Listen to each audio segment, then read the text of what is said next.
নমস্কার। কবিগুরুর ১৬৩তম জন্মদিনে আমার এই ছোট্ট শ্রদ্ধাঞ্জলি। ২৫শে বৈশাখ নামটা শুনলেই মনটা কেমন চনমনে হয়ে ওঠে, ভেতরটা কেমন অজানা আনন্দে ভরে ওঠে। কারণ ২৫শে বৈশাখ আজ বাঙালির ডিএনএর সাথে মিশে গেছে। কেননা এমন এক দিনে সারা বিশ্বে আলোয় আলোকিত করে এমন একজন মহান মানব জন্মগ্রহণ করেছিলেন। শুধু বাংলা না, শুধু ভারতবর্ষ নয়, সারা বিশ্বের উজ্জ্বল জ্যোতিষ্ক তিনি। ছোটবেলায় একবার পুরীর সমুদ্রে বেড়াতে গেছিলাম। সেই সমুদ্রের সামনে দাঁড়িয়ে সে মহাসমুদ্রের বিশালতা দেখে হতবাক হয়ে অবাক বিস্ময়ে অনন্ত প্রসারিত নীল সমুদ্রের অগাধ জলরাশির দিকে বোবা চোখ দুটো মেলে ধরে থাকা ছাড়া কোনো বোধশক্তি আমার ছিল না। রবীন্দ্র প্রতিভার কথা ভাবতে গেলেও আমাকে তদ্রূপ বোবা বনে যেতে হয়। তাই সেই বিশাল মহাসিন্ধু থেকে এক ফোঁটা জলবিন্দু তোলার চেষ্টা করছি মাত্র। বিশ্বকবি তিনি শুধু ভারতবর্ষের কিংবা বিশ্বের উজ্জ্বল জ্যোতিষ্ক ছিলেন, এজন্যই আমাদের গর্ব নয়, গর্ব এজন্যই যে তিনি একজন বাঙালি। বঙ্গ সমাজের অন্যতম বাঙালি মহর্ষি দেবেন্দ্রনাথ ঠাকুর ও প্রতিভাময়ী মা সারদেবীর গর্ভে তিনি জন্মগ্রহণ করেছিলেন ১২৬৮ সালের এই ২৫শে বৈশাখ। তিনি ছিলেন বাবা মা চতুর্দশ সন্তান, অষ্টম পুত্র। তার ছোটবেলা নামক কাব্যগ্রন্থ থেকে আমরা তো ছোটবেলার অনেক কিছু জানতে পারি। তিনি শ্যাম নামক এক চাকরের অধীনে ছিলেন সবসময়, কারণ বাড়িতে এত লোকজন, ভাই বোন, এক একটা চাকরের অধীনে থাকতেন এক একজন। তিনিও ছিলেন শ্যামের অধীনে। তার সেই ছোটবেলা কাব্যগ্রন্থ থেকে আমরা জানতে পারি একটা মজার গল্প। সেদিন রবি ঠাকুর খুব খিদে লেগেছিল, মাকে বলল, মা এটা বানিয়ে দাও তাড়াতাড়ি, শ্যামের মাধ্যমে। শ্যাম অনেক দেরি করে এলো। রবীন্দ্রনাথ ঠাকুরের পেটে তখন খুব খিদে। শ্যামের প্রতি খুব রেগে গেল, আজ খাবো না কিছুতেই, এত দেরি কেন? শ্যাম অনেক করে বোঝালো, তবুও খেলো না। তারপর শ্যামের পরে তার মা এলো, মাও বোঝালো। তারপর দাদা এলো, তাও খেলো না। তো বৌদি এলো, তাও খেলো না। রবীন্দ্রনাথ এত জেদ, আজ খাবে না কিছুতেই। তারপর দেখলো ঘন্টার পর ঘন্টা কেউ আসছে না, পেটে এত খিদে। তখন তিনি নিজে কি করলেন, তার নিজে স্লেট খড়ি দিয়ে নিচে লিখে নিচে টাঙিয়ে দিলেন, এবার ডাকিলে খাইব। সেই রবীন্দ্রনাথ ঠাকুর ছোটবেলায় তিনি তার সেই বন্দি জীবনে হাঁপিয়ে উঠতেন বারবার। তাই পরবর্তীকালে লিখেছিলেন, আমি চঞ্চল হে, আমি সুদূরের পিয়াসী। ১২৭৫ সাল, ৭ বছর বয়স। দাদা তাকে ওরিয়েন্টাল স্কুলে ভর্তি করে দেন, কিন্তু স্কুলের বাঁধা ধরা গণ্ডি তার ভালোই লাগতো না। তিনি স্কুল থেকে পালিয়ে আসতেন বারবার। তারপর ১ বছর পরে বাবা দাদা চুক্তি করে তাকে নর্মান স্কুলে ভর্তি করে দেন। সেখানেও সেই একই কথা, স্কুলের রুল রেগুলেশন, পড়াশোনা, বাঁধা ধরা নিয়ম, কিছুতেই তার মন টানত না। তাই পরবর্তীকালে তিনি নিজেকে স্কুল পালানো ছাত্র বলে কতই না ব্যঙ্গ করেছেন। সেই রবীন্দ্রনাথ ঠাকুর নিজের ঘরের মধ্যে বন্দি থাকতে থাকতে জানলার দিকে, বাইরের উদাস আকাশের দিকে তাকাতো। আর যখন বৃষ্টি পড়তো, পাতা নড়তো, কবি ছোট্ট করে লিখতেন তার পাতায়, খাতার পাতায়, জল পড়ে, পাতা নড়ে। অথবা কল্পনা করতেন নদীর মাছগুলো কেমন আনন্দে ছলছল করছে, এত বৃষ্টি সেখানে, বৃষ্টির জলে তারা ভরপুর। আর খাতা জুড়ে তিনি লিখতেন, বিনোগণহীন হয়ে ছিল সরোবরে, তাহারা এখন সুখে জলক্রীড়া করে।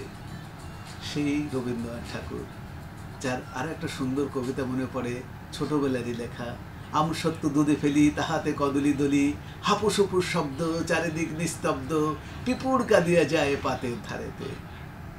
কবির এই ছোট্ট ছোট্ট সুন্দর সুন্দর কবিতাগুলো অনুপ্রেরণাদাত্রী ছিলেন তার বৌদি কাদম্বিনী দেবী।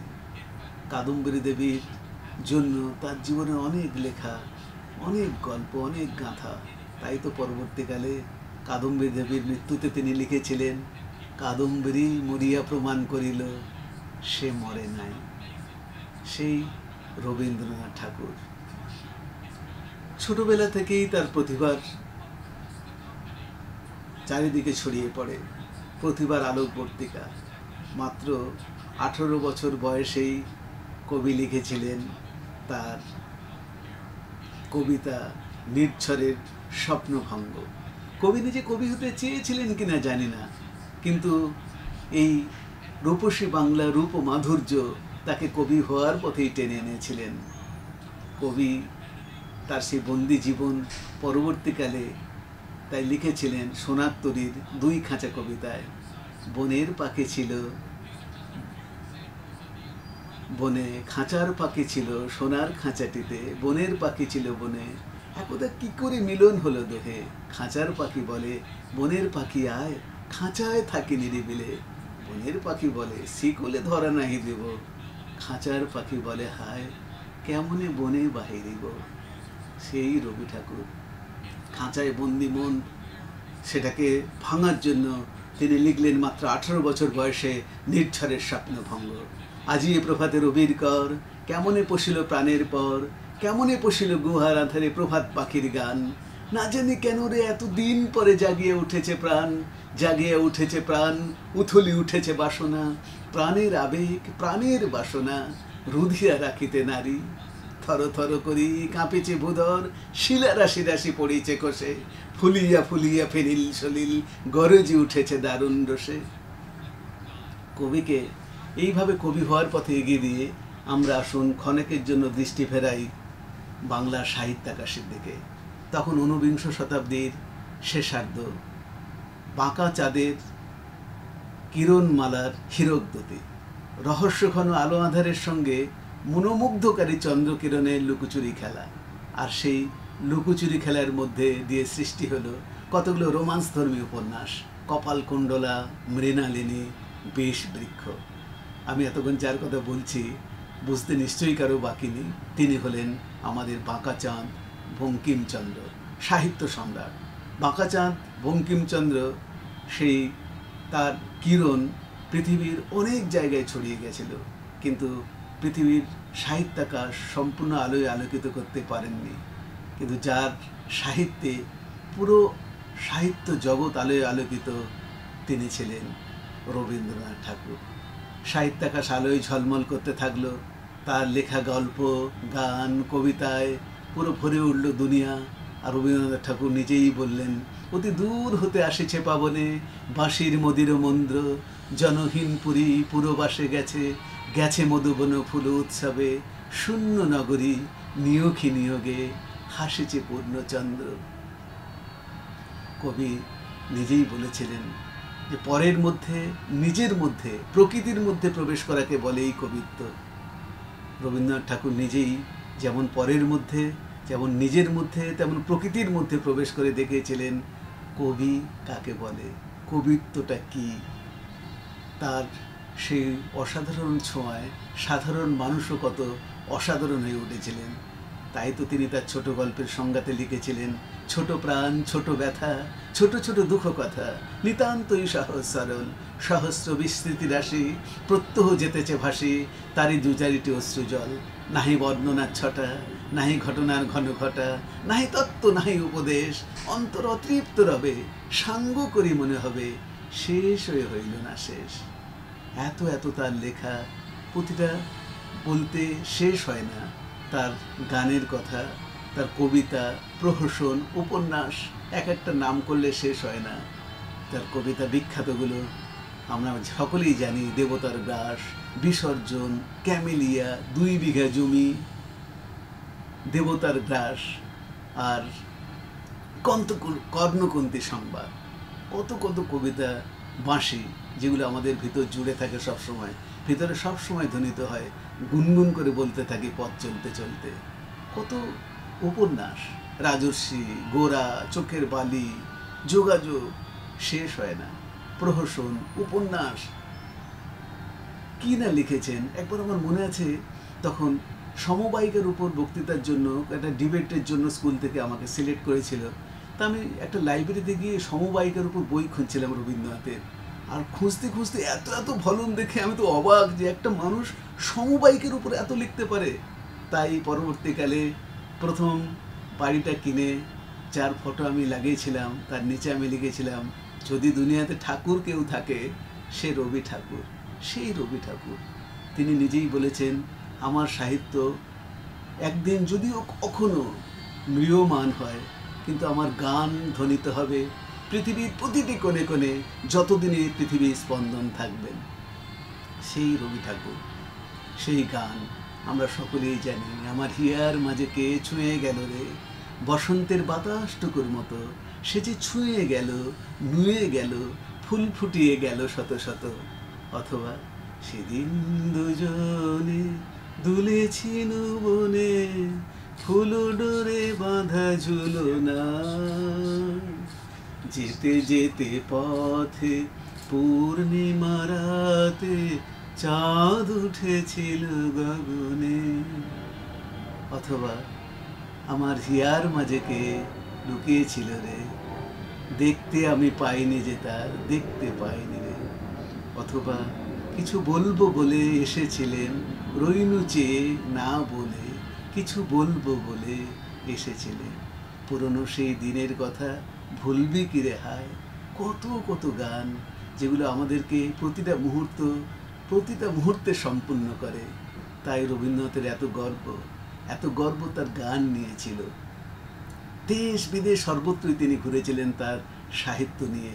তবুও তিনি নিজেকে বলেছিলেন, বিপুলায় পৃথিবীর কতটুকু জানি, কত নগর কত রাজধানী, বিপুলায় পৃথিবীর কতটুকু জানি। অথবা তিনি সব সময় মাটির কাছে আসতেন, মাটির কাছাকাছি থাকতেন। তিনি বলেছিলেন, সে কবির পানে আমি কান পেতে আছি, যে আছে মাটির কাছাকাছি, সে কবির পানে আমি কান পেতে আছি। অথবা যেটা তার যত ওঠে ধ্বনি, আমার বাঁশির সুর জাগিবে তখনই। সেই রবি ঠাকুর। আমি জানি না কবি নিজেই কবি হতে চেয়েছিলেন কিনা, কিন্তু কবিতার রোমান্টিক মনকে কখনো উত্তীর্ণ করেছিলেন ঊর্ধ্বাচারী কল্পনার উন্মুক্ত আকাশে, কখনো বা নিরুদ্দেশ সৌন্দর্যের প্রবল আকর্ষণে এক অপার্থিব কল্পলেখের অভিমুখে। সেই কবি, মনে হয় তখন সালটা 1839, অসুস্থ অবস্থায় আবার তিনি রাশিয়া থেকে কলকাতায় ফিরলেন। 1840 আরও অসুস্থ অবস্থায় কাটলেন। তবুও তিনি লেখা ছাড়েননি কখনো। লিখে গেছেন নিজের মতো করে, জীবনকে নাচিয়েছেন। বলেছেন, আজি হতে 100 বর্ষ পরে কে তুমি পড়িছ বসে আমার কবিতাখানি কৌতূহল ভরে, আজি হতে 100 বর্ষ পরে। কি দূরদৃষ্টি স্যার! পুরো পৃথিবীর ভবিষ্যৎ ভূত সব কিছু তিনি জানতেন। ত্রিকালজ্ঞ ঋষি তিনি। সেই ঋষি তার মৃত্যুর সময় তিনি মৃত্যুকে আমন্ত্রণ জানিয়েছেন। যে কবি একদিন লিখেছিলেন, মরিতে চাহি না আমি সুন্দর ভুবনে, মানবের মাঝে আমি বাঁচিবারে চাই, সেই কবি আবার লিখলেন একদিন মৃত্যুকে আমন্ত্রণ করে। তিনি লিখলেন, মরণ তুহু মম শ্যাম সমান, মরণ করে অমৃত দান, মরণ তুহু মম শ্যাম সমান। মৃত্যুর শেষ দিন পর্যন্ত তিনি লিখেছেন, এই ভালো এই মন্দ, হাসির কান্না যমুনায়, ঘট ভরেছি ডুব দিয়েছি, নিয়েছি বিদায়। সেই কবি, আমাদের প্রাণের কবি রবীন্দ্রনাথ ঠাকুর, যে লিখেছিলেন, সত্য যে কঠিন, কঠিনেরে ভালোবাসিলাম, সে কখনো করে না বঞ্চনা। তাই তারই জন্মদিনে, তারই কথায় তাকেই শ্রদ্ধাঞ্জলি জানিয়ে বলি, তোমারে যা দিয়েছিল সে তোমারই দান, গ্রহণ যত করেছ, ঋণী তত করেছ আমায়, ঋণী তত করেছ আমায়। নমস্কার।